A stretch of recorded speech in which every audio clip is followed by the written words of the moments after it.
Hey, how's it going? Hi. Thank you for joining. How you doing? I'm good. Yeah, how are you? I'm good. Um, so yeah, have you been since Unite? Good. Jet lagged. Jet lagged. I basically got back and then immediately got my flu and COVID shot, Hmm. and that wiped me out for a couple of days in the middle of the jet lag. So that was not the best of things to do, but other than that, good.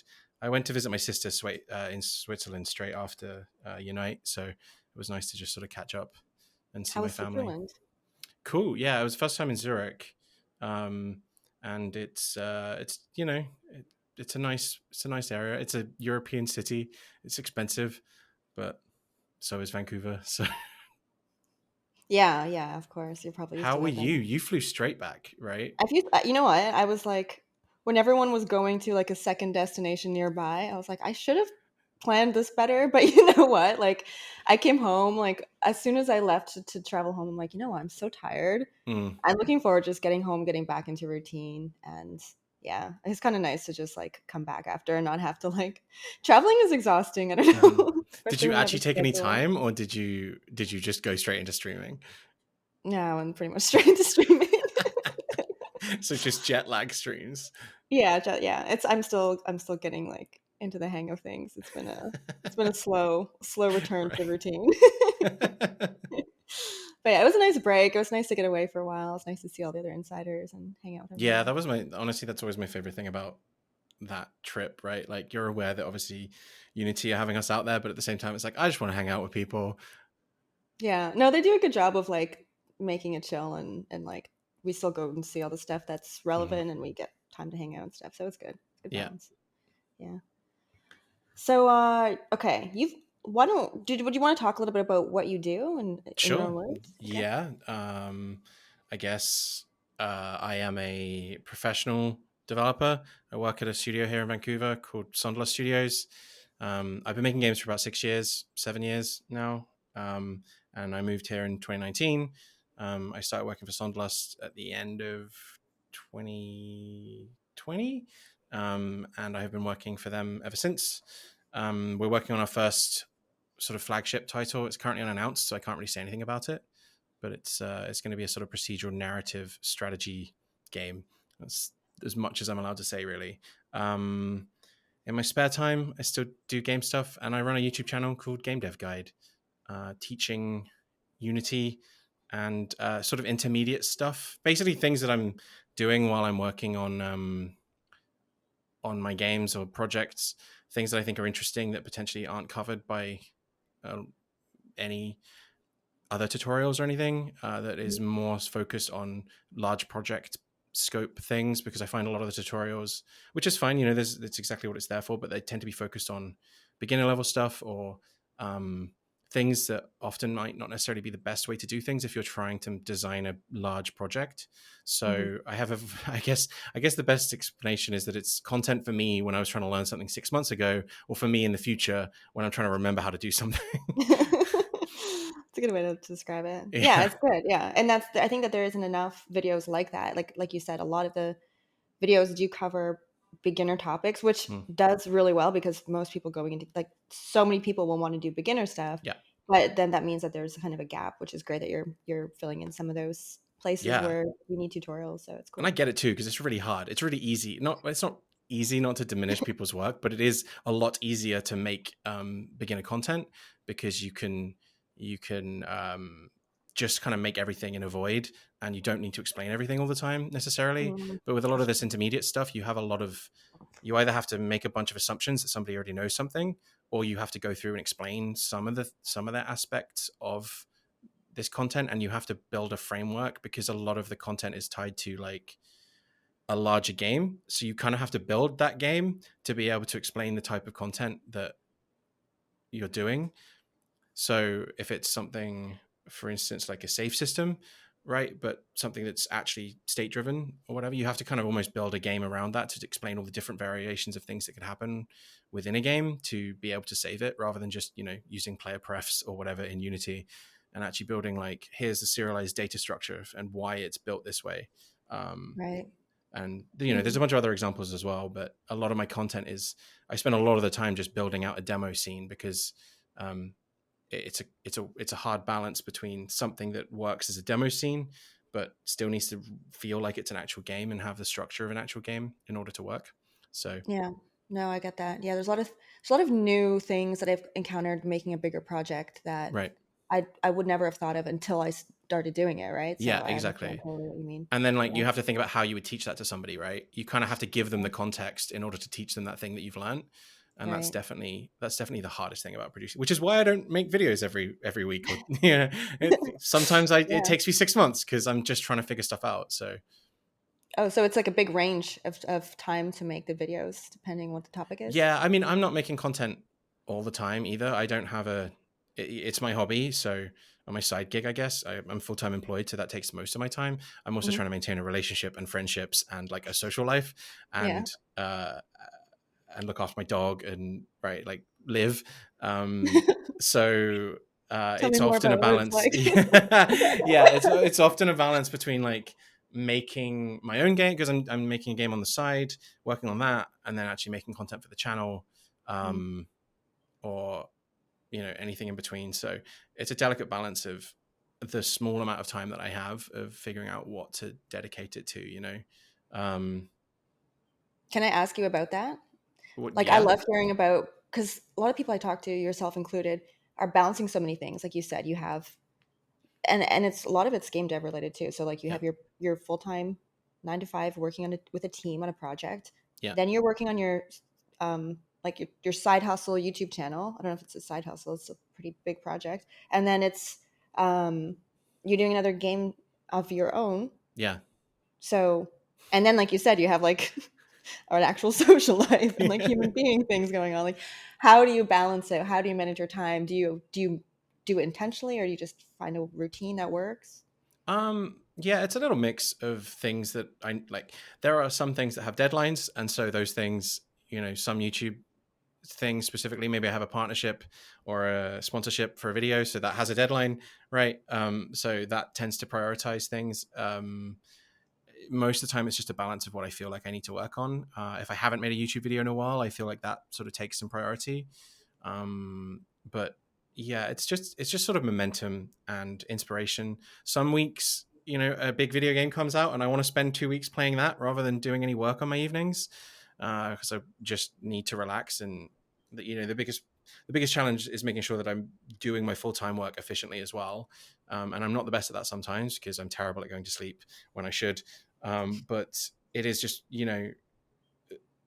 trying to just go with whatever I feel like doing. Some days I really, really want to work on my game. Other days I'm inspired to make the YouTube videos because of something else I've done. And so, yeah, it's really just trying to maintain those things in the best way possible. But there's no specific secret or order that I have. It's really just which way I feel carried to, because I think I work my best when I'm motivated and fulfilled by something. Hmm.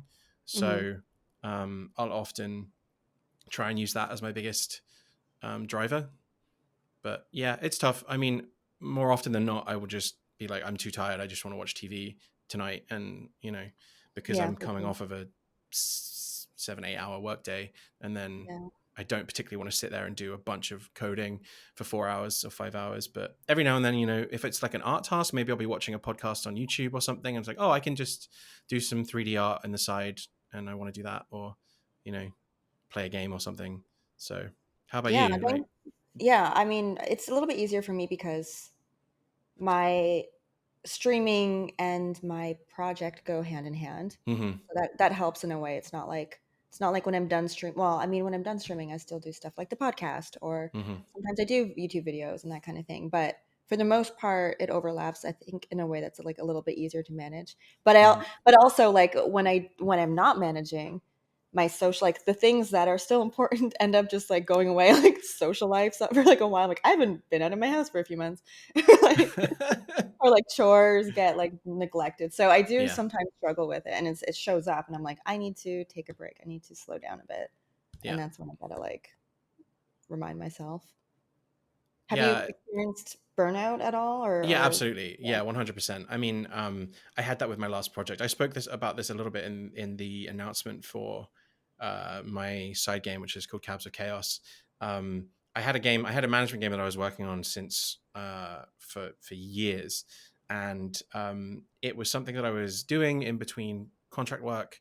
I would do contract work for a few months, and then I would work on this game for a few months, and just it's one of those things with certain games, especially when you're trying to make stuff on your own, where at some point you have a richness of resources, and then at other points you have a very low access to certain resources like artists or other collaborators. And unfortunately, I think I backed myself into a corner with that game where the design of it relied so much on having money and other people that there was only so much I could do on my own, and it became very demotivating knowing to work on it, knowing that I still needed to pay people to do art or um, mostly art, or like any other artistic things like music and sounds and stuff, right? But Mhm. ultimately it was a game that scope just absolutely blew out of proportion given the amount of time that I was able to put on it, right? I Yeah. think if I'd had funding and I was working on it full time, um,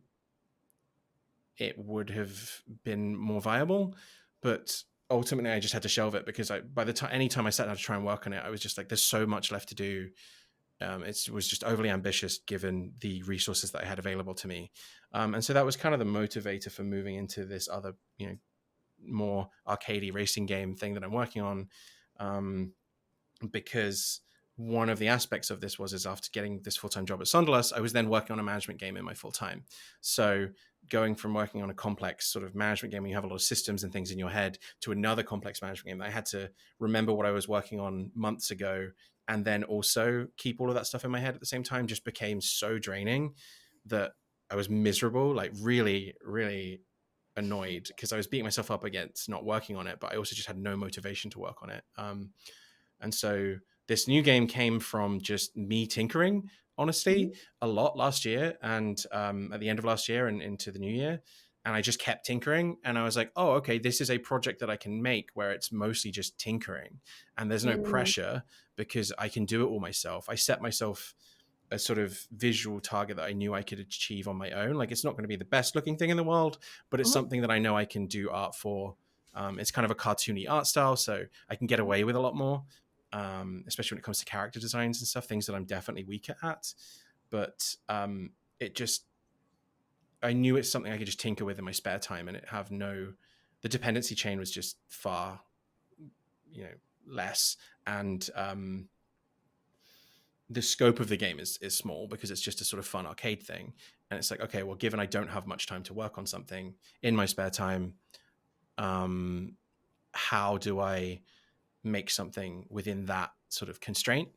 And I think this project has been really good for that because also just the type of game that it is means I can just pick it up and play it and get rewarding feedback very quickly. Mhm. Whereas with a management game, you don't get that. You have a lot of interdependencies and systems and mechanics that rely on each other, and you have to design all of those simultaneously and tie them all together before you really get any feeling of what the game is like. Yeah. So it's been a nice sort of toy more than anything else. It's a Yeah. toy, right? And like I'm happy with that. So yeah, Do you ever feel like, is it with us with a bigger game? I don't know. Do you feel like a difference between the bigger game and the smaller game? Do you still feel that sense of like, I really want to be like, I really want to work on it. Like, I want to see it get to the next step. Or do you feel like it's less, pulls you in less because it's more arcadey and it's not as it's a demanding? good question. I think because I've got this other thing happening full time, like that's fulfilling that side of it. Um, because of the type of games, I love management games and tycoon games and things, and so I'm fulfilled to do a lot of that stuff. Whereas this arcade thing is actually challenging in a different way. I've never done level design before. A lot of the art uh, tasks are interesting and compelling to me. Like I'm designing vehicles and I'm getting to be sort of wacky and creative in that space. So it's a sort of different outlet, but within the same goal ultimately. So I think Mhm. that's kind of where it draws me in is I get to come up with, the premise for the game is that it's kind of Saturday morning cartoon style taxi racing game, right? So the idea is that I want all of the characters and vehicles to be kind of quite fun and humorous and just cartoony. So the idea for a lot of it is there's a lot of room for creativity there in terms of like, oh well, it can be this kind of vehicle and it has this kind of character driving it, and getting to be a bit more uh zany or wacky, I guess. With, I mean, the whole, I'm really trying to lean into the title of Cabs of Chaos, right? Like really lean into this sort of, if it's fun or it's chaotic and it creates this sense of feeling in the player, then I want to really really sort of support that in any of the design that I'm doing. And that's just a completely different paradigm to management game, you know. Yeah, yeah, absolutely. And so how's it going so far? You're having fun with it? It's going well. Do you have like a timeline for it, or is it still just something that you're taking at like working on it when you can and releasing it when it's ready? Yeah, pretty much that. I think just Yeah. to not get too wound up about it. Like, Hmm. I don't, it is something that I know I can just tinker away at. So I don't have that same pressure, I guess. I'm trying not to put myself in that place where I feel the pressure, but I know myself well enough to know that it's like I still have a plan, and there's features that I know that I want, and so there's definitely a schedule in that aspect. But I definitely don't have a specific like, oh, I need to work on it for 6 months or whatever, just because it's something I'm doing in my spare time and things come up, life gets in the way. Um, I want to make sure that it's a project that I'm doing because I'm enjoying it and not because I feel like I need to make it. Yeah. Specifically, also because where we're at with our full time thing, it's that's getting into that phase where we have a schedule and we're trying to get ready for release um, and well, announcing or whatever, right? Like Hmm. there's actually cadence there. So having the freedom to just do something when I feel like being creative or whatever, I think is a really good mentality and outlet to have. That sounds But good. Yeah. yeah, I mean, how about you? Right, you've got this big game that you're working on, so it must be the same sort of thing. Do you feel that pressure to just like, do you have a timeline for it, or is it just like working on it and then it's done when it's done? Yeah, this also the latter. It's really hard to estimate how long it's going to take to do these things. Yeah, I assume if I were to make a very similar game multiple times over, I would have a better idea of how long things take. yeah, But a lot of these things are new to me, and like it's not like, if I get stuck on something, I'm bottlenecking myself, right? Like yeah, I can't go and work. I mean, I could go work on other things, but I still have to solve that one problem before we move forward. I move forward. yeah, So yeah, so it's hard to guess how long it will take, and it can become stressful yeah. trying to guess and then not getting it right and then feeling like, so I just I'm not on any timeline. I'm just trying to make a good game. Aren't we all? I know. Yeah, no, I feel that. I mean, I think for me, it's also like a case of knowing that some of this stuff is right. Like, so like level design is a really good example for me, is that I don't want to spend, I'm still trying to, I guess I'm still trying to think realistically about scope, right? And it's just like, yeah, I could, if I had a specific art style, or at least like I'm leaning into what went wrong with my last project. So I'm trying to think like work smarter, not harder sort of thing, where it's Yeah. like, okay, I'm trying to build tools and systems that allow me to lay out levels really quickly. So I've got a procedural road building tool that I can just build a spline and it will make a road.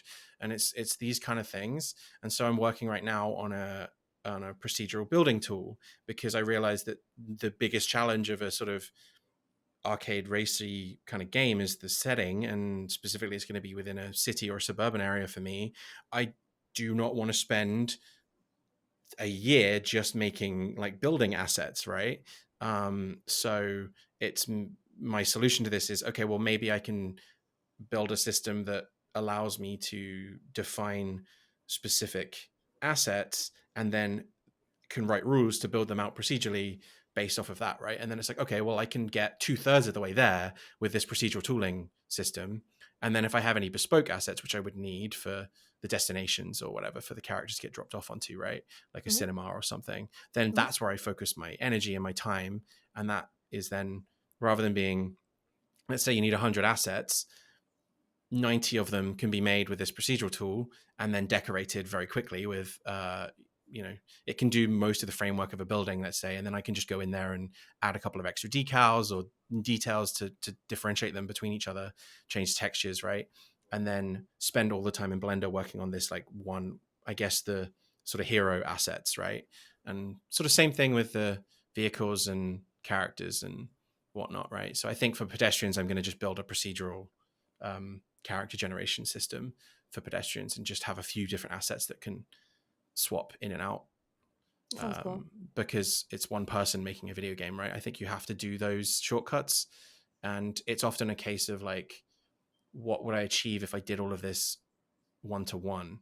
And I think knowing that even big studios take those shortcuts, it's Hmm. plus it's fun. I like making tools, so you know. Do you have plans to cover each of the tools you've created for this project in video? Because I feel like that'd be a really interesting one. Yeah, absolutely. I already have got a video out on my spline road tool. That was one of the first things I did this year. I mean, actually, you were the person I sent the first video to. The first video I Mm. did about the cartoon rendering in URP, right? That was entirely because of this video game. It was stuff I was Mm. trying to solve to get a visual aesthetic that I was trying to achieve, right? Yeah. So that was and in learning how to do that within the render pipelines, I learned all of this stuff, and I was like, oh, I should probably tell people about this stuff that I learned, and that became that video. And then yeah, the next one after that was my my spline road tool. So there's a few other things that I've done since then, but it's just a challenge of, it's a delicate balance between like how much I need to go into in detail versus how long it would take to actually make that video. And so it's like, can I tell this in a sort of 10-15 minute video, or is this like an hour long thing that I have to do, right? And Mm. often it ends up being the latter, and I'm like, and that just becomes an overwhelming project, right? So Well, we'll see. you could do like a devlog that's short, Yes. and it's like, here's a little short explanation of like each of the tools. By the way, if you want to see more on this one, I made a video on it. If you want to see more on this one, there's a longer video on it. Could be like a Yeah, little yeah. So I teaser. think I've got to figure out a format where I can not be as polished and edited, and it's more of a just sort of like casual approach. I haven't quite figured out what I want to do there, because there's still some stuff that I stand by that I want to achieve when you come to watch videos from me on my channel. And so yeah, I'm really just trying to figure out how I want to do that. So Hmm. it's gonna be a process. Right now, I think I've settled on, yeah, like a devlog where which is what I kind of did with my announcement video, and I because everything that's happened with Unity over the past 6 months, I've been distracted, let's say, or 3 months. It feels like 6 months, but no, It feels it's like three a months. lifetime. No, I'm Yeah, kidding. right. So That's that's like a been while kind of ago. distracting.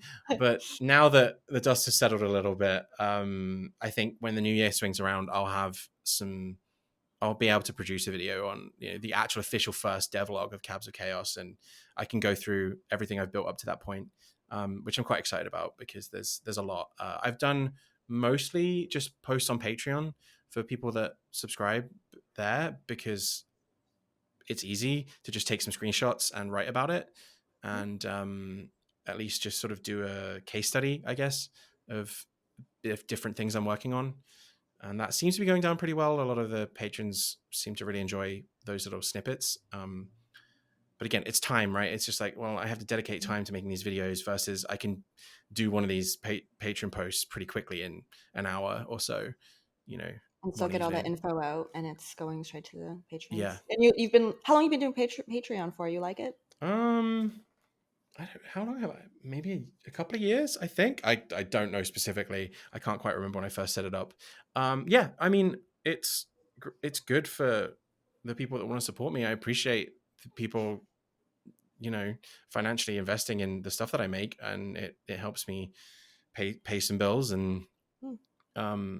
it's nice to have a space where you get, I guess, direct communication with fans outside of like sometimes the just annoyance of YouTube comments can just be kind of a pain to deal with, because half of it's just spam. But um, yeah, it's nice to have a sort of more, I guess, intimate is the best way to put it, like communication area. But then I have a Discord too, so that's also the same value I find. That the Discord community has been great because it's just full of people helping each other, and I really like that exists. Yeah. That's cool. I was going to ask about that. If you have a good idea, like a good connection to your community doing YouTube, but you just answered that question, which you connect to them through Patreon and through Discord. Yeah. And so I guess you get to know who's in your community, who's watching your videos, and Yeah, hear yeah, from and them. it's I treat my Discord channel very much the same way I would if I was meeting people in person. Like that's one of the rule sets that I've set down is like this is a professional space, and if you're here to be a complainer or like act entitled or whatever, you're just out immediately Mm, because I want to treat people online in especially in this sort of educational space with the same level of um like demeanor, I guess. I can't think of a better word for that, but like respect that you would give somebody at GDC or at Unite or at a professional development space, right? So, mhm. and I think having that mentality has helped keep the general tone of the Discord really healthy. And Good. there's again, like I said, it's great because there are people coming in there asking questions, and there are other developers in there answering. Because a lot of these people are giving up their spare time to help each other, and I think it's important to respect that specifically. Hmm. um and same with me, like I don't go in there a lot, but when I do, I try and help people in a way, but it's like I'm going to help the people that have healthy communication styles with one another, right? Yeah. Because I think it's really important to maintain that. Do you find that your community are respectful in that way too, or do you have to do a lot more moderation, or what's it like? I think that there is. I do think that there needs to be.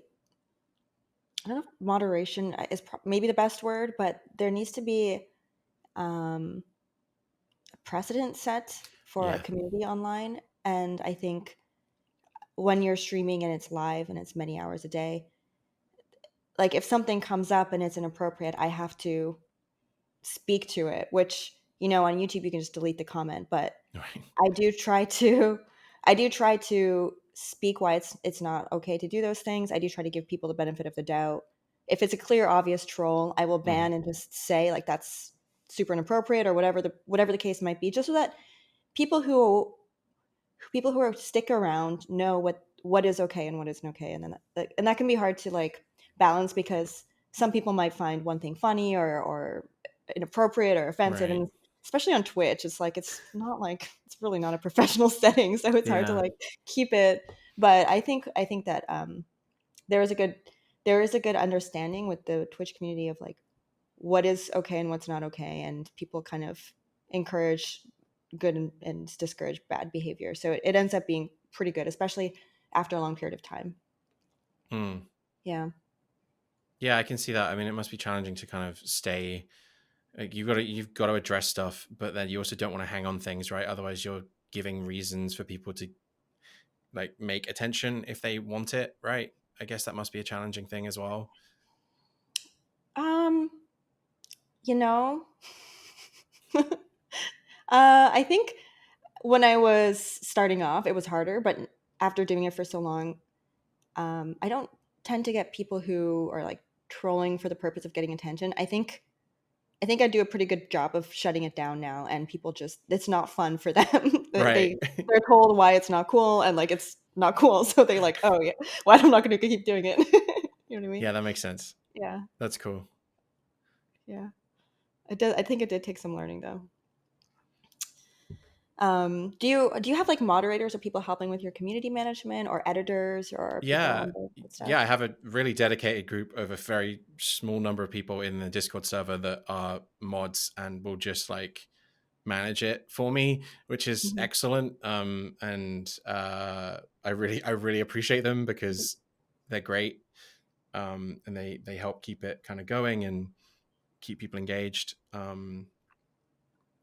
Specifically for YouTube stuff, it's just me, but Mhm. I make liberal use of the hide user from channel button on YouTube, which is like a feature you can do. It's kind of like a shadow ban where I think they can Hide still see their user from comment, but like Wait, sorry, hide user from channel so they yeah, don't see your channel anymore? no, they people viewing the channel just can't see their comments. Like if they just comment on your channel, it Oh. just doesn't get seen. How often do you have to use that? every now and then. Like You get it's it. just like stupid comments. I'm just like, ah, come on. Like, Mm, media illiteracy is real on the internet, and at that point it's just like, this is, I'm more than happy for people to have criticism and like um uh valid responses to things, and just like point out issues in videos and like highlight things for other people viewing. But there are some that are just like, this is just, it's not even constructive. It's just sort of pointless, and it just dilutes the comment section, right? So it's kind of it's kind of like deleting a comment without them knowing that you've deleted it. mm, So it's the best of both worlds, really. It's just that like, is. you don't need to be here. You don't add anything to this community. So like, fine, right? Go sit in the Um, corner kind without of. knowing it. It's like so it's kind of a useful tool. Yeah, it is. It's very useful. Um, but yeah, there's, yeah, no, I don't have to do too much moderation, really. I don't really moderate my comments outside of that stuff, Hmm. because they kind of self-moderate as well. And also it's like, I'm doing all this and I'm putting stuff up for free, and so I I don't spend a lot of time hanging out in comments on YouTube, and I don't give them a lot of value either for that reason, because it's just like, you're expecting a lot more from me for something that is just like me putting videos out in my spare time that I really don't have much of, and then demanding like a whole bunch of other things. So it's just like, you know what? If you want to come talk, we can chat in the Discord channel, and that's what it's there for. So you don't go into the comments section and personally solve everyone's problems that they get No, you're from right, the exactly, right. program. Yeah, there's just like posting code, and I'm just like, we're not going to do this. Like, That's where you say, "Welcome to the Discord channel. You guys can try to help exactly. each other." Yeah, that's good. Yeah. Good you So have the like, Discord channel. it's in the description. If people need, I kind of have that mentality of like, if people need to find the thing, they'll find it because it's there for them to find. And if they're willing to look it up and have that mentality as well, then they'll find it, right? And then we'll know the right place to come and chat. And I've had a lot of people jump in and be like, hey, I found this. I wanted to come talk about this thing. Just wanted to get some clarification, and it's there. And there's a bunch of history in the Discord comments for problems that people have had and have been Hmm, solved by other people too. So for me, it's just the better platform to come and ask those questions than responding in YouTube comments to stuff, right? Like, if it's quick absolutely. and simple, fine, whatever, right? But it's like they're trying to post like a code review thing. I'm just like, what? This isn't Stack Overflow. Like, Yeah, I understand their struggles, but yeah, absolutely, I there's do. it's good you have the Discord and you put Yeah. it in the description, so they do have a place that they can at least have a conversation about it, and it's a good way to do it too, because probably a lot of people in your Discord have gone through those tutorials of yours and are much just as capable of helping out than you would be. Yeah, I mean, I've had people that have gone through tutorials. They've like made their own thing based off of that, and then are sending that to people as like, hey, I did this and I wrote this script, and it changes these things to be better, and they've like improved on my Hmm, stuff, and it's just that's like, cool. that's perfect. That's entirely why I make things and do things in a very abstract way, I guess, on the kind of content that I make, because it's entirely, hey, here's just this architecture for something basic, and by all means run with it. This is not the one way to do something. As you know, there's no one way to do something. There's just here's the reason why I made the best judgment to doing this, feature or system.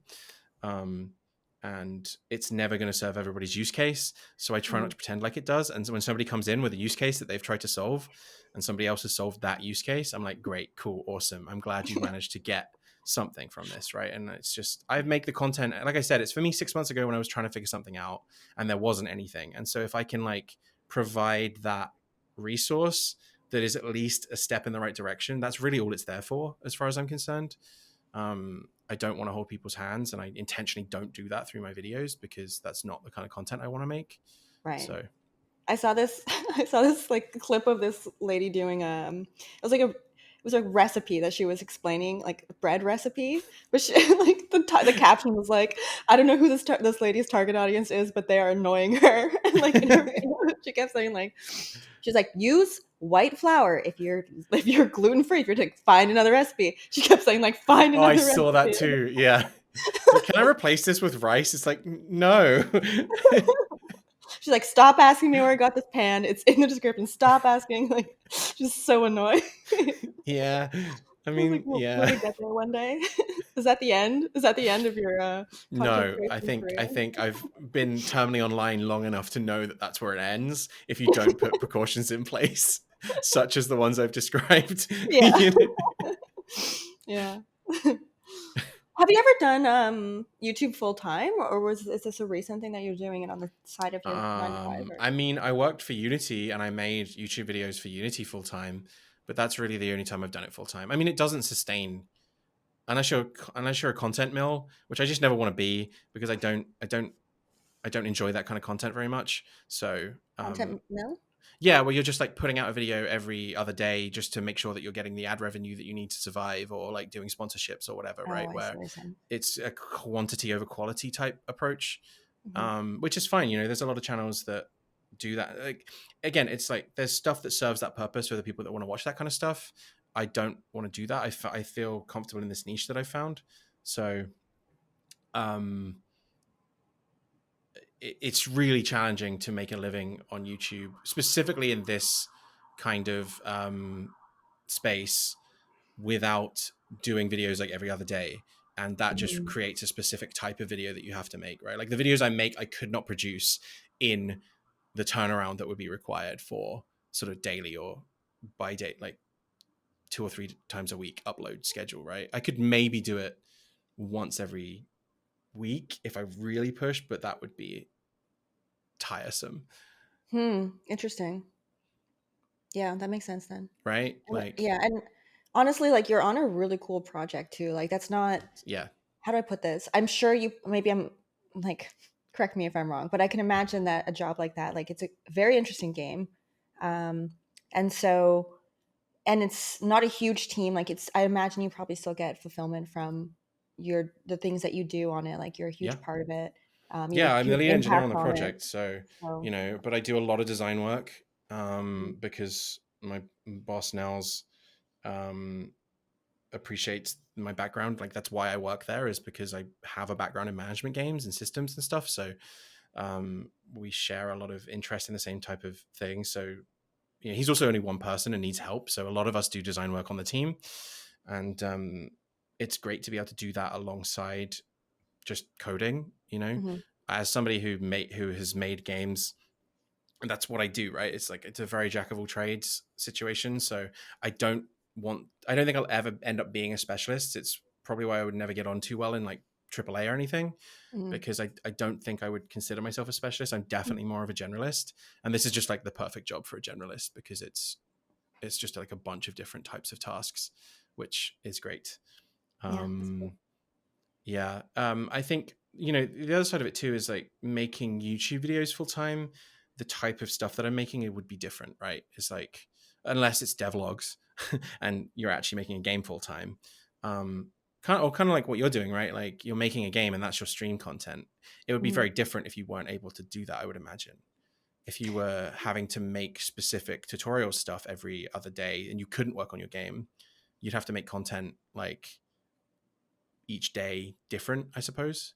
Yeah, I've seen devs who do like very regular devlogs, and honestly, I don't know how they do it because like when I do an update on the game, like a devlog, it takes so much time and energy, and Yeah. it's taking away from making the game, right? Yeah, Like exactly. when I'm streaming, you can see what I'm working on real time, and I'm still getting stuff done. Like I don't know, I honestly don't know how devs do it when they do like regular devlogs. That's Yeah. like a whole second it's Yeah. secondary, like, outside of the task of making the game job to do Yeah, that, well, so in other companies, that's somebody's entire job. That's their marketing job, right? Like yeah, that yeah. is somebody is positioned to do all that stuff. So yeah, and that's kind of where I sit with a lot of this. Is it's just like, well, how much am I willing to give versus produce, right?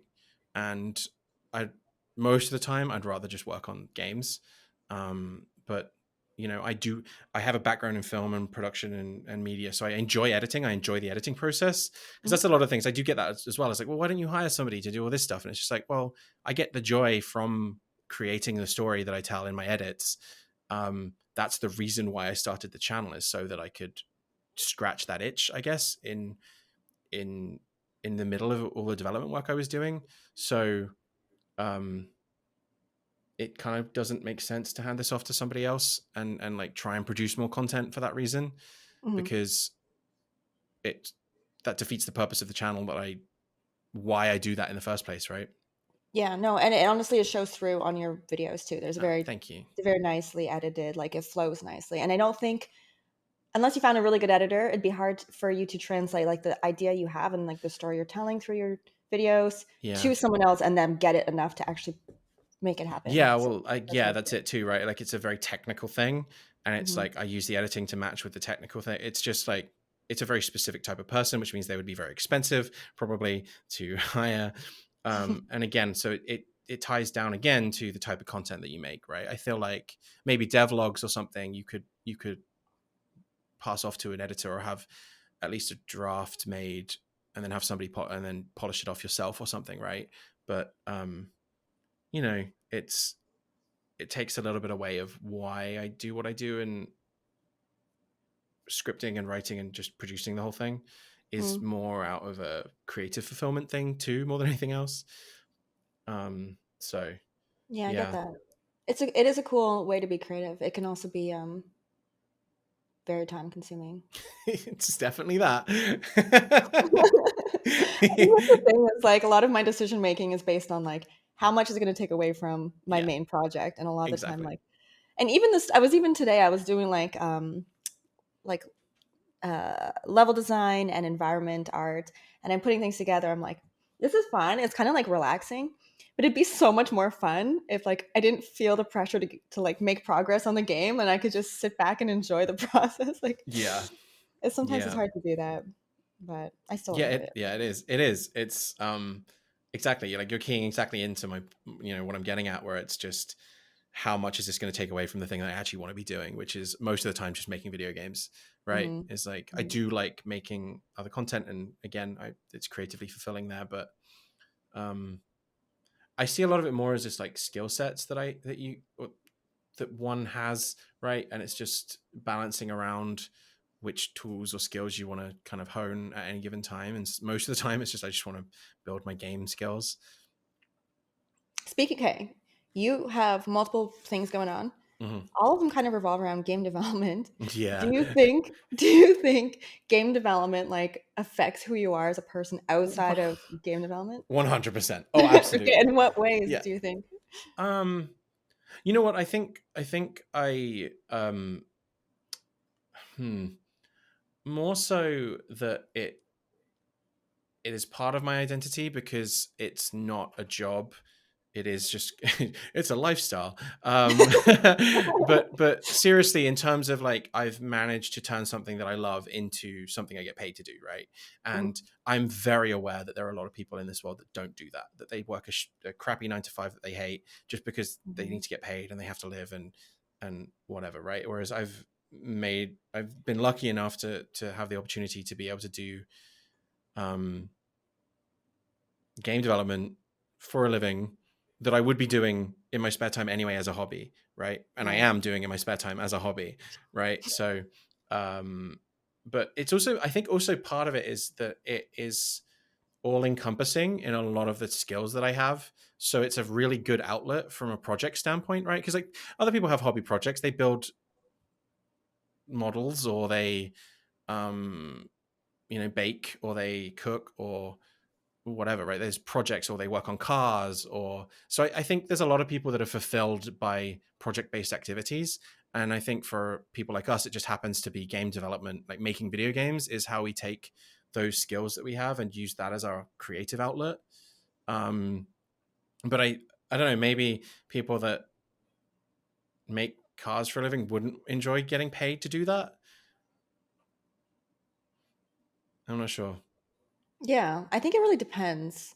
And I feel like if you have a job that doesn't allow you to fulfill whatever you get out of the enjoyment of that hobby, if you don't get to like feel like for example, like I said earlier, you're on a team where your decisions matter, and you get like you probably get fulfillment out of working on games in your day job. But I think like if you were just like on an assembly line game developer and you're like make this task happen, do it again, like that, you probably would not enjoy it as much after, right? Yeah, absolutely. I think that goes back to what I was saying about working in AAA, right? I think if I was boxed Mm. into a hole as a specialist and I could only do this one specific task because that's what I was designed to do, then yeah, the level of fulfillment there is probably nowhere near the same, right? And it's to some degree, it's why I've got the job that I've got. Like there are other jobs I'm sure that pay a lot more, but it's that delicate balance between fulfillment and needing to live. And as long as it checks both of those boxes, then I think it's worth it. But other people have other motivations, right? So for me, it's more about having a fulfilling career because I want to get out of bed. I want to get out of bed in the morning, you know. Yeah, yeah, for Um, sure. but how about you? Like, do you think you would be doing different things if you weren't working on your game, or is it just do you think it's fulfilling for you as well, and you'd just be doing it anyway? Oh, it's a tough question. I think, when I look at other game development jobs, kind of like you're describing, they don't really seem that appealing, um, because I enjoy doing all the different things. So, actually, I look at what you do and I think like that, I can actually really understand that being fulfilling. Right. But yeah, I think it's also part of like, uh, it sounds stupid, but I don't know. Maybe I don't know if this is me. Maybe this is like a hang up I have, or this is the general population. But I feel like if I'm not making an impact on the way if I'm spending my time, like majority of my time and energy on something, Yeah. and I don't feel like it's making any real impact, it's just like another drop in the bucket. That's really unsatisfying to me, and like I Agreed. don't think I would get. I don't think I enjoy it no matter what whatever the industry is. I don't think I Yeah, can enjoy. absolutely. I think I think I could do stuff. So I mean, my background is actually in filmmaking. I think I said this to you before. Like I've worked on movies. I studied filmmaking, and then I ended up actually directing a feature out of university. Um, and I really enjoy the directing process. It does a lot. It checks a lot of the same boxes for me that game development does. Really, the only difference is that when you're on a movie set, you're burning money every hour, like or every minute, and Hmm. you Yeah. have to be making decisions, and it's really stressful. Whereas I can sit in my bedroom or my spare room and work on a video game with cool, chill people, and it's nowhere near the same level of pressure that when We're you're on on the a schedule. production and you've got 18 days to shoot like 100 pages of script. You have to shoot that script and it's just like, yeah. So I think I could work in other jobs if it had, and I think there are plenty that have the same level of fulfillment. And I think that's why I'm so interested in other things as well, right? Like science and technology and other jobs and other artistic kind of outlets. But ultimately, games is just where I've ended up. But yeah, I think you've honed in really on it, where it's like it has to be a job that has that level of creativity and control that you're after, or at least feeling like I think one of the things I've always said is like I want to work with people, not for people if I'm working on a team. And Hmm. I think that's a big difference is when you're creatively um, invested in the same way as everybody else.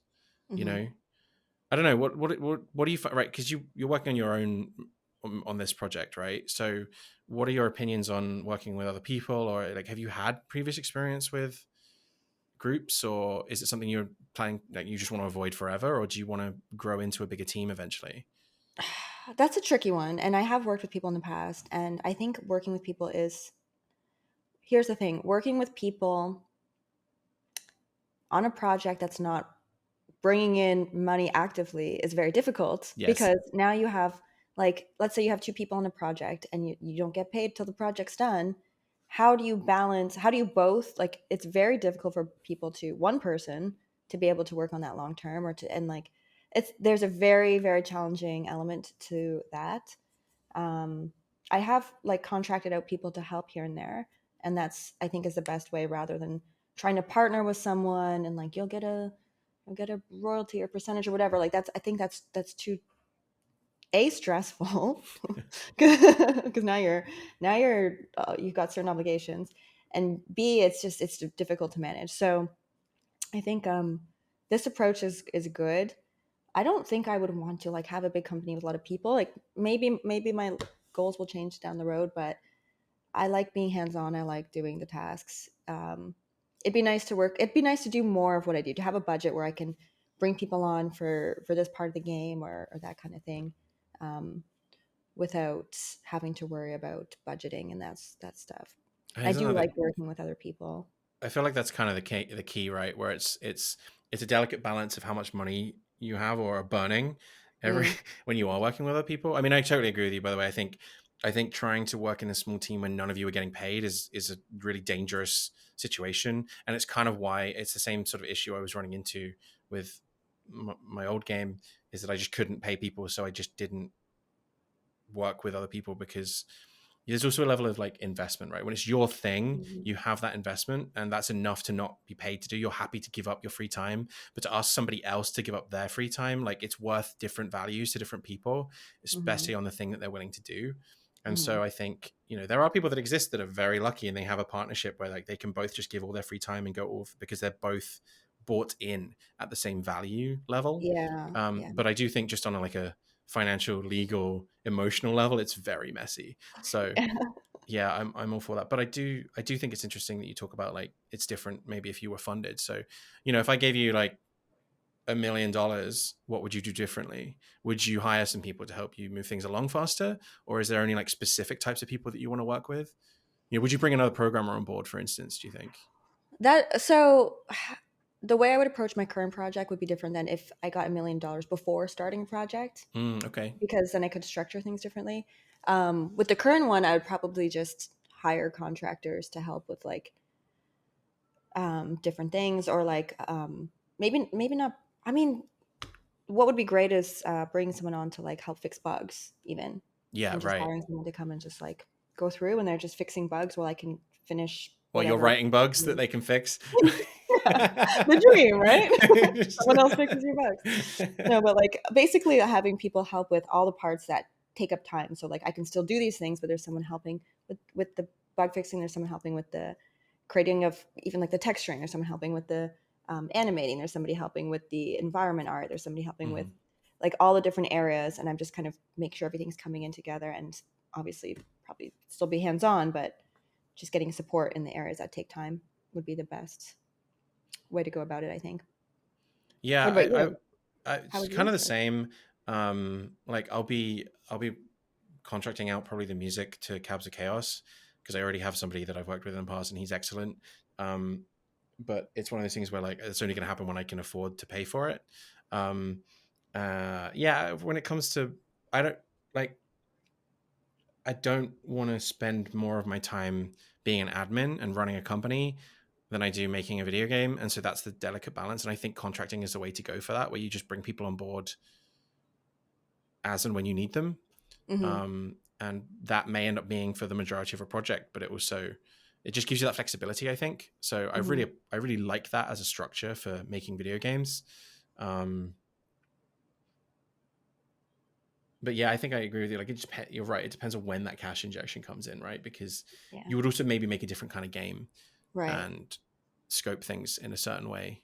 yeah. I think it's funny, like, that I agree, is you just don't wanna be the admin stuff is the stuff you don't wanna be doing because you went into this with the idea that you're making games, like, that's why you're doing it in the first place.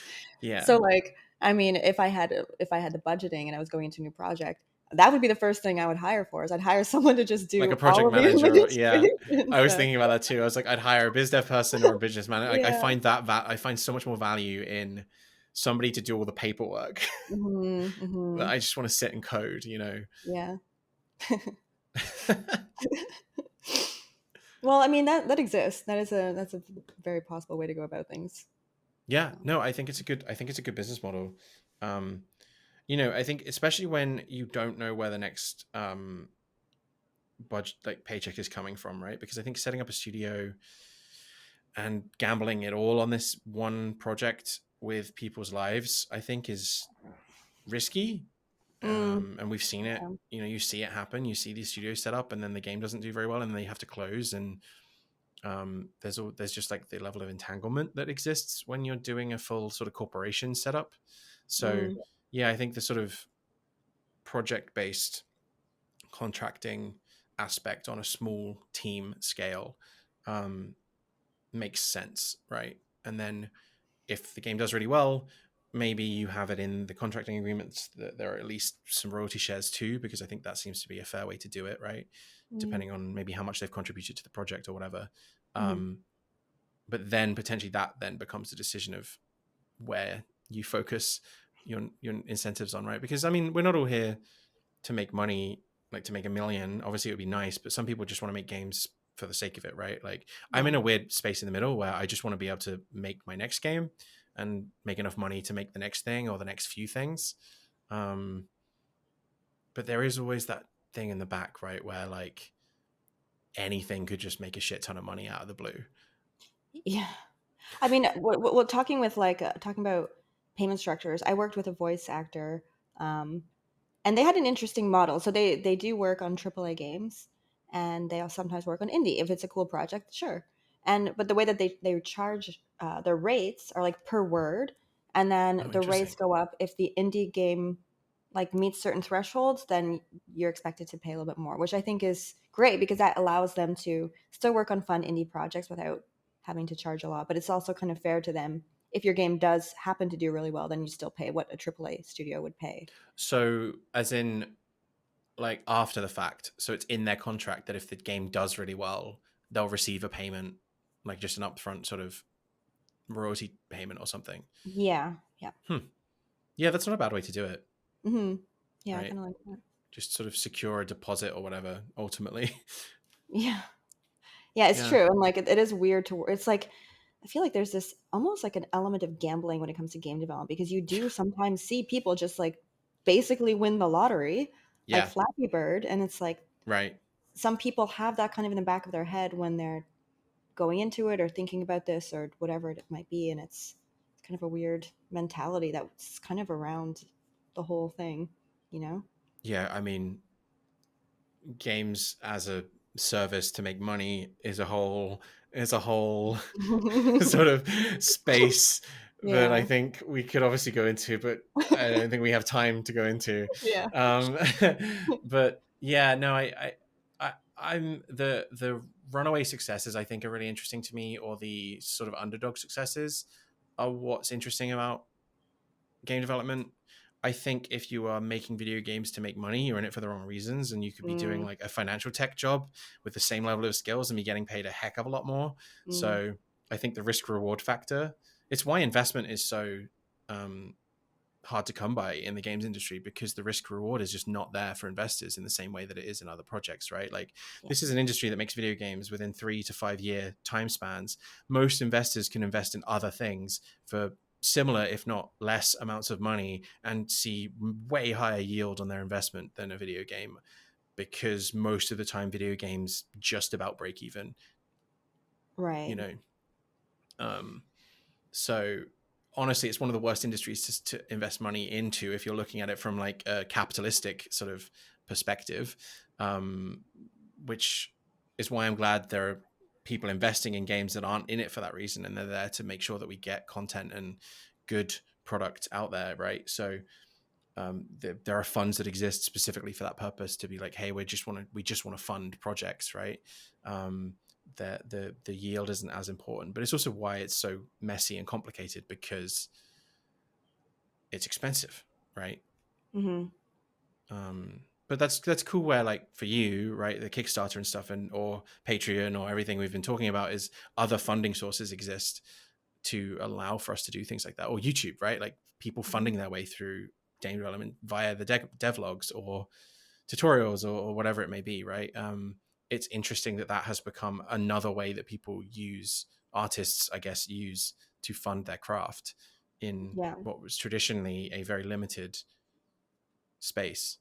right. I mean, that's sort of meant to be the theme of this podcast is like you have a passion and the guests are all people who have a passion, whether it's game dev or something else, and like how are you using, especially like tech and like digital tools Right. to help you pursue that. So whether it's social media, whether it's like Patreon, whatever it might be, and it's so interesting.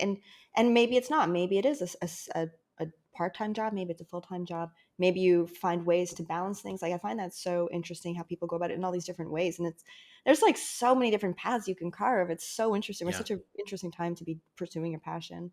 absolutely. Yeah. Imagine back in the day when they used to have actual patrons of the arts. Imagine if that was like The only way to do game development, to find like some rich person and they're like, I like Some your wealthy game. nobleman. Yeah. Yeah. I mean, that was also before art got massively devolved, though, right? Like being an artist was actually a very credible career that you Hmm. could make quite a lot of money in because you were being hired by noblemen, right? Like the peasants couldn't afford to have artists draw, draw or whatever, create stuff for them. So I Hmm. think it's really interesting how being an artist, quote unquote, has become commoditized, I guess, to some degree. I mean, go into the whole generative AI thing and it really pushes on Hmm. that boundary, right? When you actually look at the comparison between where art started and where it is now. Um, that yeah, I find that fascinating. Yeah, that's a whole. I mean, do you think it's gonna be making games soon? AI, no. Yeah. I was I saying mean, that. I was I saying mean, no way for a long I don't time, think it'll and now make. I don't I don't think know. it'll make original games. I don't think it'll make games in the way that like. I don't think it'll make games that I want to play. It could, by all means, it could make a game. The question is that going to make good games? Probably not, right? Because I think most of the technology now is just only able to regurgitate stuff that already exists. It is not able to create new things out of nothing. Um, so it would just end up being sort of derivative nonsense, which is kind of like, yes, a lot of the generative AI systems are making high quality stuff, but it is still derivative stuff because it has to have a style or like a filter. It's all, ultimately running through a filter, right? So it's just like making things that you've already seen before, but just mashups of, rather than like a whole, it couldn't like make a brand new style currently. I like to believe that humans have some ability to do, how do I put this? To not just take things that they've seen before and make something out of that the way you're kind of describing. And I guess I wonder if maybe the difference is we have a better handle on how much to pull from different sources. So like an AI might like equally pull from 7 to 10 to 100 different sources and make something out of that. But I think with a human, like we might get inspiration from like the way the leaves fall from the trees or like Yeah. something that's a little bit less obvious or like More less. holistic. Yeah. Yeah. I mean, I definitely agree with that. I think, there are jobs that are going to be replaced by AI. Mhm. And I've said this to a few people before. I think that there is a future with artificial intelligent tooling in game development, and I welcome it. The day, or like video production, the day that AI can compress a texture from like 2 gigabytes to a kilobyte, and it's just Mm. a tiny piece of data that AI can interpret into an actual image that I want it to look like the source. Awesome. I welcome that. That's going to make it great. We don't have like 2,000 terabyte downloads for this game. It can turn it into something that basically doesn't have any capacity whatsoever. But it's just like, that's not fun and sexy for investors. So nobody is doing that, you know? Yeah. I think, and so I think that the sort of generative AI stuff is only as good as the people that are developing those tool sets. And I think talking about the commodity of art, I think a lot of those people see art and tooling potentially as a commodity and not something that has creativity attached. And I think the ability to ideate comes from lived experiences and culture and history and an understanding of the world and personal biases, I guess. And so that stuff all needs to exist in order to be able to take a source material and be like, I'm going to put my own spin on this in a way that is new, right? Yeah. Rather than, oh, it's just The Simpsons mashed up with Family Guy, right? Right. In the style of a dog. It's like, no, this is like actually a brand new art style that I created that is inspired by these, but nothing like this exists, Yeah, right? I hear you. And I think that's the sort of human intervention aspect of it. And I would be surprised if we get to a point where artificial intelligence can actually like create something brand new, because at that point it's then like artificial general intelligence, right? And that's a whole other space of conversation. um Maybe not that far away though.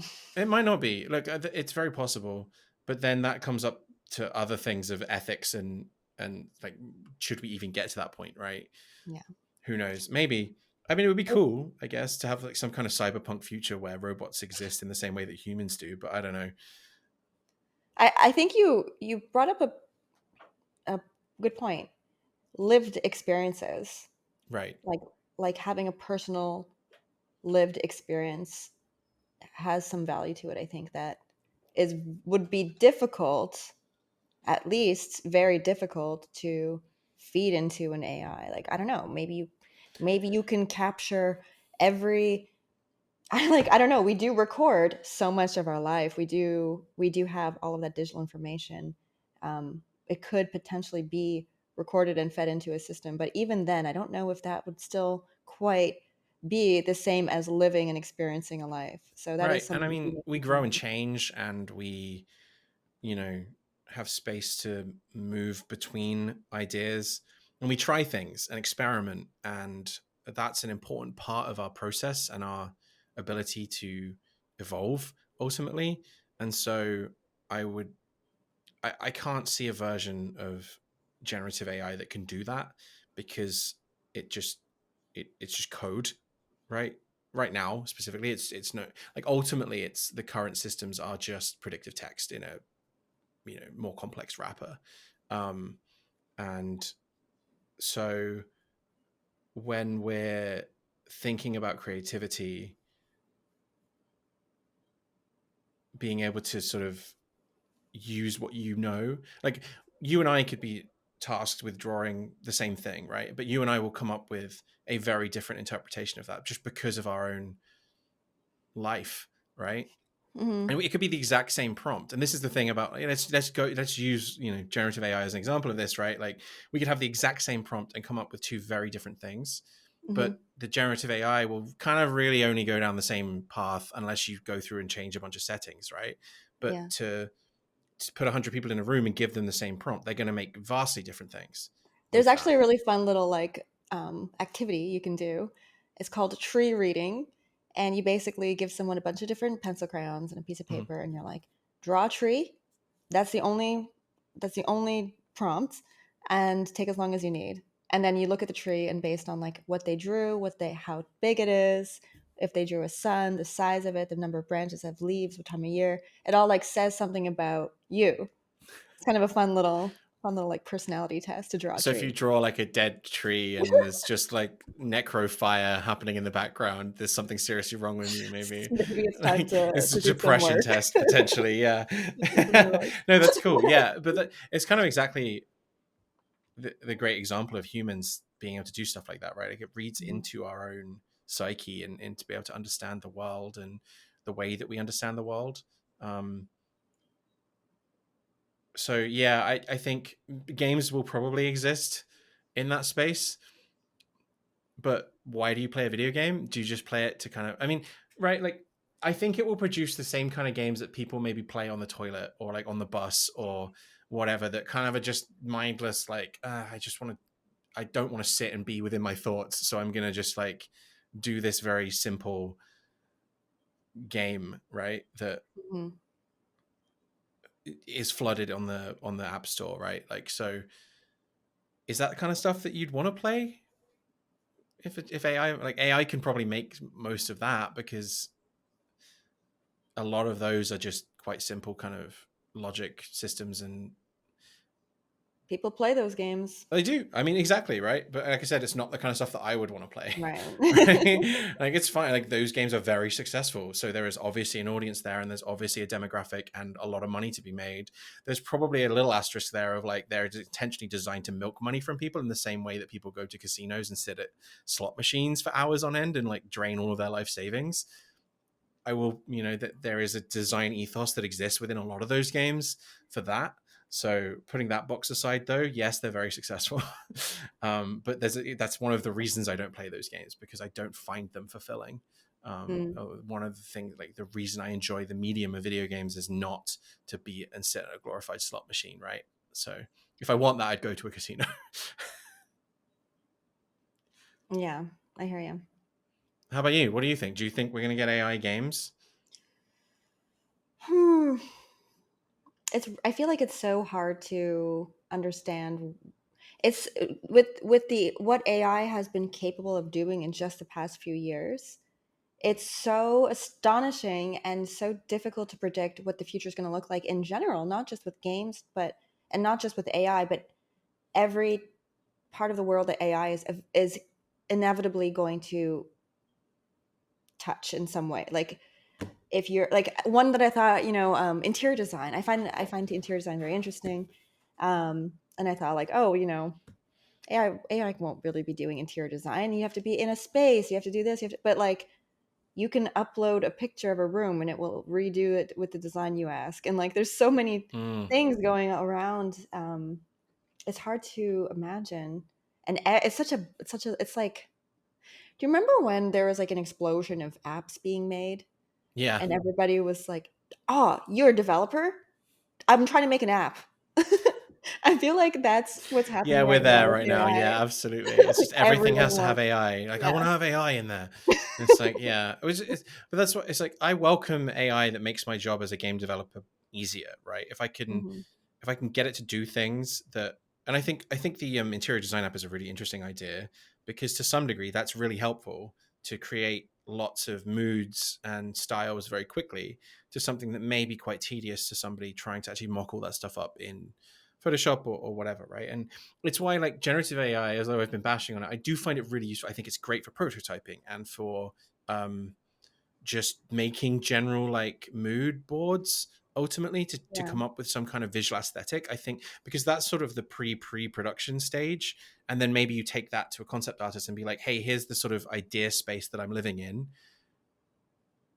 Can you come up with something that's more targeted and focused, right? And I think Mm. again, like if we look at AI tooling in that space, I think it's excellent, and it's just that that's not how it's marketed, and it's like annoying me. But Yeah. yeah, I Yeah. think you make good points. It's definitely here to stay. Just in what capacity is kind of the big question mark, right? Right. Yeah. Um, but I do think there's a lot of overpromising and mass under delivering in the way that some of it is being marketed right now. Yeah. Specifically, some of the things we saw at Unite, I was just blown away by some of the things Unity was saying they were going to be doing, and I'm just like, it doesn't make any sense.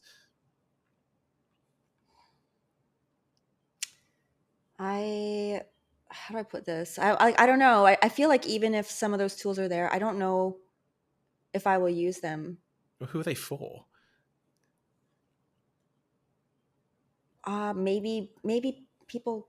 I don't know. Like what tools? I know there was the texture one. That one I could maybe use, but there was a point brought up about like if there's going to be like the whole normal maps and all and metallic maps and all of that. Yeah, I think I Um, said that to you. I was like, well, you got to yeah. make sure, it's kind of just guessing all of the normal maps and metallics and stuff. And you're going to have to make those anyway because you're going to have a specific setup for that, right? Hmm. Yeah, I can see that, especially if you want to quickly, rapidly design different layouts and stuff. Same thing, like you said, I guess with the interior design, right? But ultimately, you're probably still going to want bespoke stuff anyway. So at some point, you stop using it. And if you're paying a service fee for this stuff, it's like, how far does it actually get you worth what you're paying, right? Yeah. I think another part of it is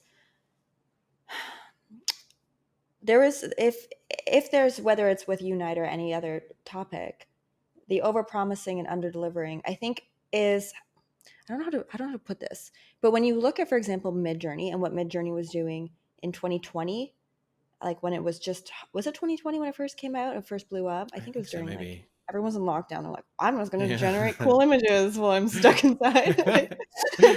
And like all of the hands had like 10 Oh yeah, fingers. The just like teeth there were was all like weird. there was like that pizza video that somebody had made that was Oh, like, yeah. Will Smith eating spaghetti or Oh something. yeah.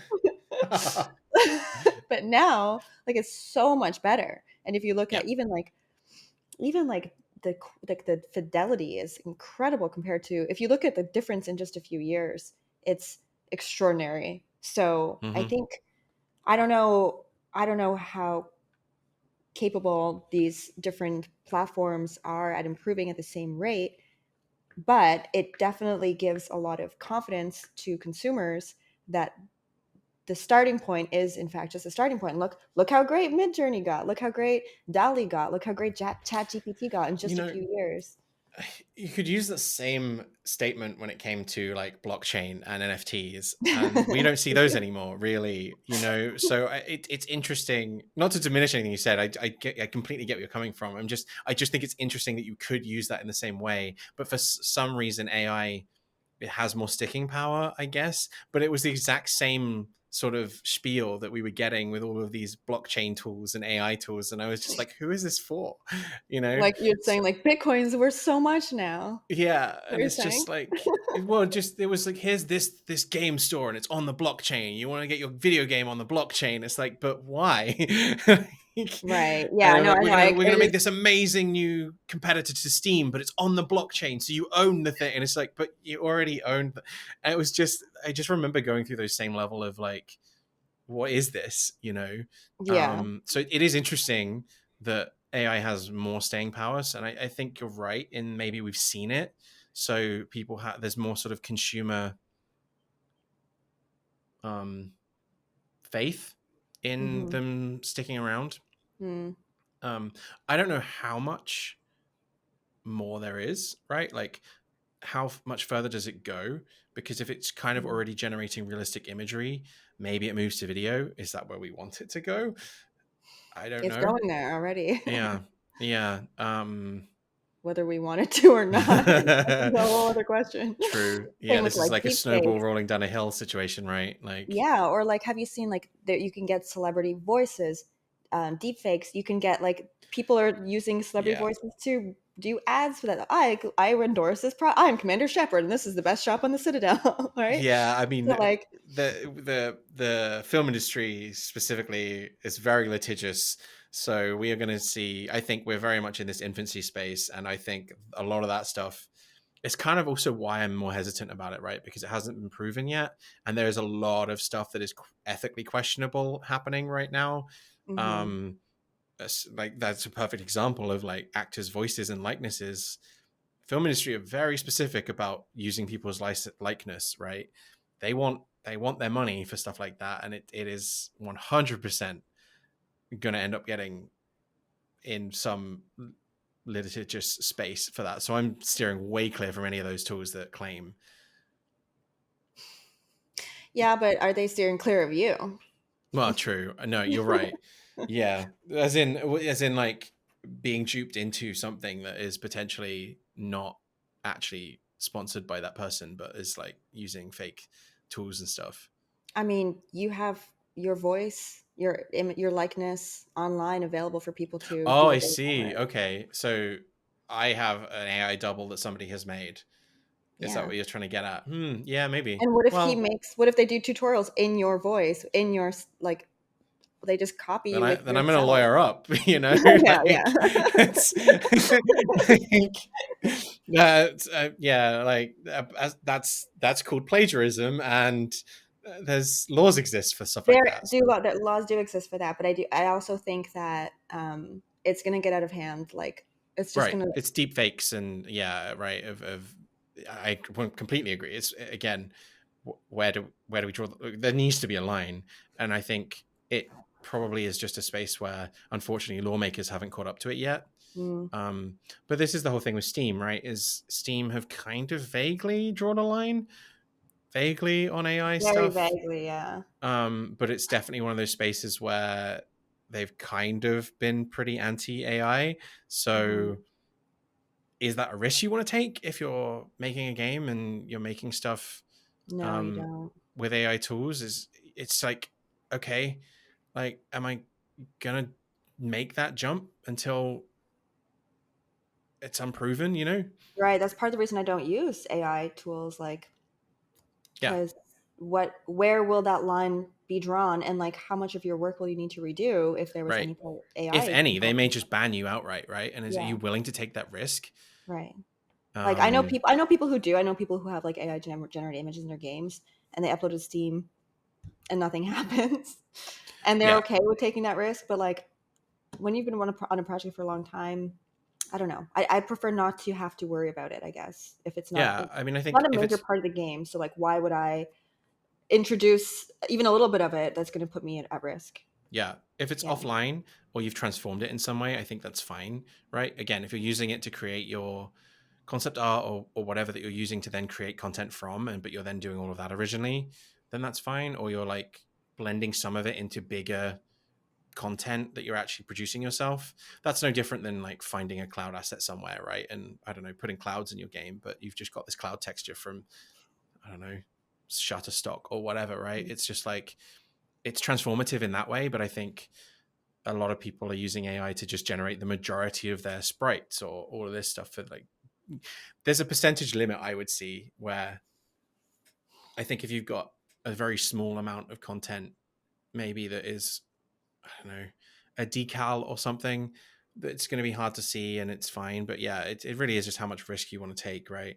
And Mm, I totally agree with you. It's almost not worth any at all, because if you spent 3 years on something and that one thing that you've done that's unquestionably unproven right now screws you over completely, like you're just going to kick yourself in the future mm, for like maybe you saved a couple of hours. yeah. But like, uh, or like Yeah. you've saved yourself $100 you could have paid somebody to do it, right? It's just Mm, like, invest in your future, maybe, right? yeah. I'd rather Yeah. play. And that's not to say like people who are using AI in their games are at risk. And like, I get it. I think it's like a Yeah, personal preference, and it's yeah, not. it is. It's a personal preference. I guess. I think. Uh, I think we'll end up in a situation where a lot of these storefronts, because they also don't want to bear the legal ramifications of a lot of this stuff, right? Mm, So I think it makes sense for a storefront to be like, hey, until you can prove where you got this stuff, if it looks like the majority of your art is made from AI generated imagery, then we don't want to take that risk. So it's the same as taking other copyrighted content and putting it in your game, right? Like you're not going to do that. So unless you can prove you have the license to use, like, I don't know, this character or whatever, right? It's the same kind of right. risk. So, Yeah. and some people want to take that risk and get away with it, but Yeah. others, not so much. Yeah. Absolutely. Okay. One more question Sure. before we wrap up. Okay. I kind of brought it up, but I don't think we got an answer. You said game development affects who you are outside of game development. Mm. What ways does it affect you?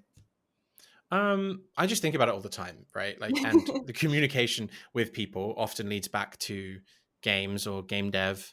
I tend to gravitate towards other game developers as friends or people who enjoy that space. Um, it's usually not just game dev. I guess it's playing video games. Like that's the way that I like to relax. So I think like a lot of my social circles are people who play video games, or that's how I want to spend time outside of this. Yeah. So probably that more than anything else. But again, like I said, it's I would be doing it anyway. So that's my hobby time too. You know, Mm-hmm. I'm not baking and I'm not painting. I'm making video games. Mm. Yeah. I had a moment not too long ago where I was spending a lot of my evenings writing out dialogue and scripts, and it would have multiple responses. And I found myself like responding to messages and coming up with like three answers. And then I'm like, which is the best answer? I'm like, wait a minute. You were just like I'm like, NPCing yourself. You yeah. were in I'm like, like a Skyrim dialogue tree. I'm like, how much is this affecting me? And like, also, like, do you find that being a programmer, do you think that that affects how like the logic in your brain works or how you Oh, oh, function? absolutely. I cannot be like I have to spend at least an hour or so decompressing after work because my brain is Mm, still in like meta space. You know, like you're holding the entire code base in your head, so that weighs on you quite a lot. There's like a ramp up and ramp down period I find, and um yeah, my girlfriend will try and talk to me sometimes and I'm not there yet, like, which is good because sometimes I can just listen and I enjoy that, and when I'm in that decompressing mode I'm actually quite enjoy just being in like active listening mode rather than full dialogue conversation mode. mm-hmm. But yeah, it's definitely the time where you're getting the least out of me is definitely like straight after work or after I've been doing a big project. But even to some degree, like if I'm working late into the evening, I'm trying to do this less and less because it definitely does affect me. That I absolutely cannot work on like programming tasks before I go to bed, because I don't sleep. Like it takes me like Mm. 2 or 3 hours to go to sleep because my brain is just in a different mode. So it's not the best use of my time, I find, to sit there and sort of start work on like a task or something that I know maybe will only take 2 or 3 hours. But if I'm working on it and I don't finish it, I should. and it's like midnight and I want to go to sleep, Mm. it's like, oh, this is why I can't sleep tonight, because I haven't had that like wind down time that my brain needed. So I tend to try and lean into doing my work slightly earlier, and then like if I can do paint, I can do art stuff at any given time, or like level design and stuff. But if it's programming and it's that, like I said, that like mind palace of code architecture, or just you're trying to think of like the next thing you need to do after you've done this task, right? And yeah, I find that is not good for my brain when I know I Yeah. need to sleep shortly. I feel like you've just shone some light on something I should be doing. I've Do like you had find the dreams. I'm same like, kind of I thing? know the answer to this bug. Wake up like in a panic, like, oh my god, I gotta find my computer. Like, Yeah, trying to it's solve things. You're right. I should be like not programming late at night before bed. That's actually a good suggestion. Yeah, it's an ongoing struggle. Like sleep health is hard, but also there's a limited amount of time I get in my evenings to work, right? So my dog is barking at the neighbors.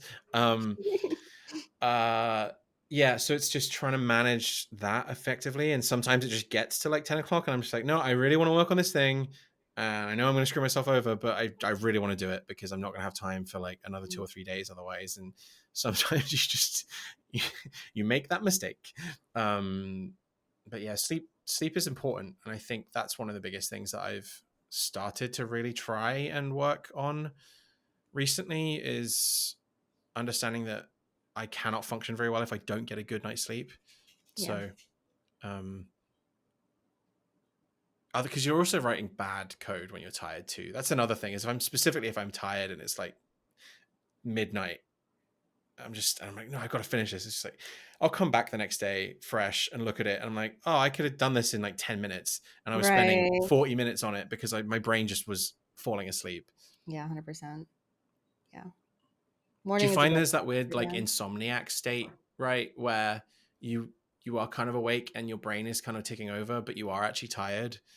Because I find that quite a lot. Yeah, no, I don't usually program at night. I'm usually doing writing or art or something like especially like sculpting where it's very Yeah, low technical. It's very like creative, more creative in yeah, the evenings and more I like try to do like tactile. yeah, and then I do like more logic based stuff in the mornings. Try to do that first when I've got like fresh brain. Yeah. That makes the most sense. I think that's the best sort of approach to go for Yeah. if you value sleep. I mean, some people don't. Some people are like, no, I'm fine. I'll just sleep in whenever. And but yeah, when I have a job that I have to get up for, it's like, oh, I'm aware that I haven't gone to bed till 2 or 3 a.m. and then I have to deal Mm. with the next day on a tired sort of brain, and that just doesn't work well. Yeah, yeah, it's tough. Well, thank you so much for joining. It's been a great chat.